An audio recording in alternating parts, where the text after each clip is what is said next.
On July 4th, 2026, the United States government is going to put $1,000 into an investment account for every child born since last year.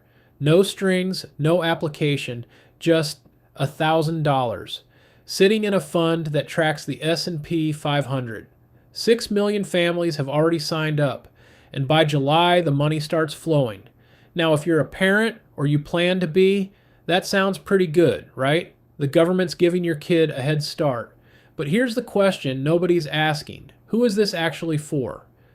Because when you follow the money on Trump accounts, and I mean really follow it, let's start with what these accounts actually are. Earlier this year, as part of what Republicans called the One Big Beautiful Bill, Congress created a new type of investment account.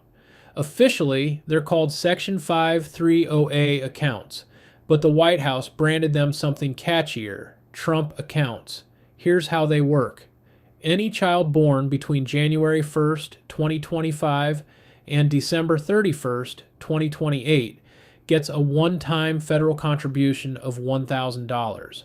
That money goes into a tax-advantaged investment account, and it has to be invested in a low-cost index fund, something that tracks the S&P 500 or a similar broad market index. The account is locked until the child turns 18, and when they do, it gets treated like a traditional IRA, meaning they can eventually withdraw the money and use it however they want. Now, the government's math on this is actually pretty reasonable. $1,000 invested today, growing at the stock market's historic average return of around 10% a year, would be worth about $6,000 by the time that child hits 18. $6,000 isn't life-changing, but it's something. It's more than most people had at 18.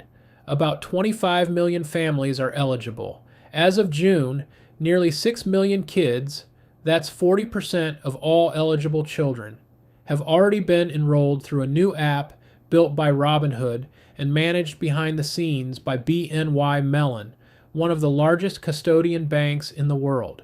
The rollout is being treated like a national event. July 4th, Independence Day, the day your kid gets their first investment account.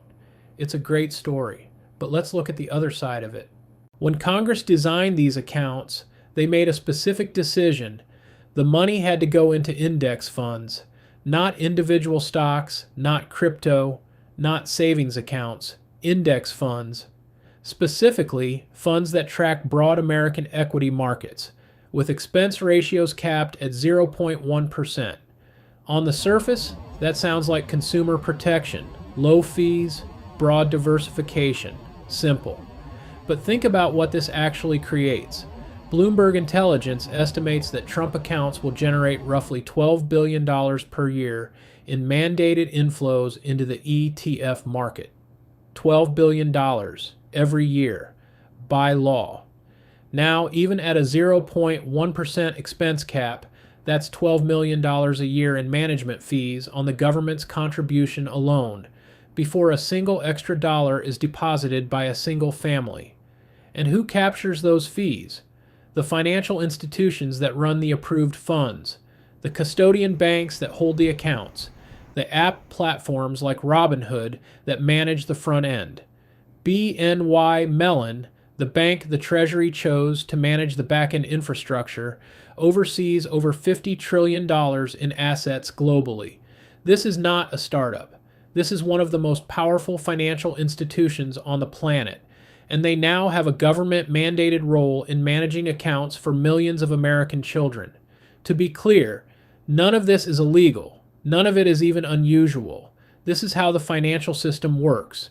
Custodians hold assets, asset managers collect fees, platforms earn revenue. But when the government creates a program that by law funnels billions of dollars into the private financial sector every year, it's worth asking. Who had a seat at the table when this was being designed? Because the financial industry has been lobbying for exactly this kind of mandated market inflow for years, and now they have it. Now here's where the story gets really interesting. Trump accounts have another feature. Parents, grandparents, employers, even state governments can add up to $5,000 per year to a child's account on top of the federal seed money. And that's where the math starts to tell a very different story.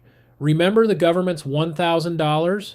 Invested and left alone for 18 years, it grows to about $6,000. Now imagine a family that can afford to add the maximum $5,000 a year every year from birth. By the time that child turns 18, their account is worth approximately $271,000. $271,000 versus $6,000. Same starting point, same government seed money, same program, 45 times the outcome. An economist at Duke University said it plainly, allowing those who are richer to put more in than those who are poor runs counter to any notion that there's any kind of redistributive justice taking place. And it gets more nuanced than that. Low-income families, the ones this program is supposed to help, are often the least likely to be aware the account exists, least likely to navigate the app, and most likely to be in a financial position where they simply cannot add anything on top of the federal seed. Meanwhile, wealthy families get to use these accounts as an additional tax advantage vehicle, contributing thousands a year, watching it compound, and potentially using it as part of a broader wealth transfer strategy. That's not a bug in the program. It's a feature of how wealth building works in America. The government gave everyone the same starting line. They just forgot to mention that some kids are starting a 100-meter dash and others are starting a marathon. So where does that leave us? Trump accounts are real. The money is real. For a child who's never had any investment exposure, $6,000 at 18 is genuinely more than nothing. But the program, as designed, does a few things simultaneously. It creates a mandated pipeline of billions of dollars into the private financial sector every year. It gives wealthy families another powerful tool to grow and transfer wealth tax efficiently. And it hands low-income families a starting point without the runway to actually use it. Whether that's good policy or not depends on what you think the government is for. But the next time you see a headline about Trump accounts, about how the government is giving every kid $1,000, just remember to ask the question the Catalyst always asks: who's really winning? Because in finance, the answer is almost never who it looks like at first. This is the Catalyst. If you want to understand the stories behind the stories, subscribe. We're just getting started.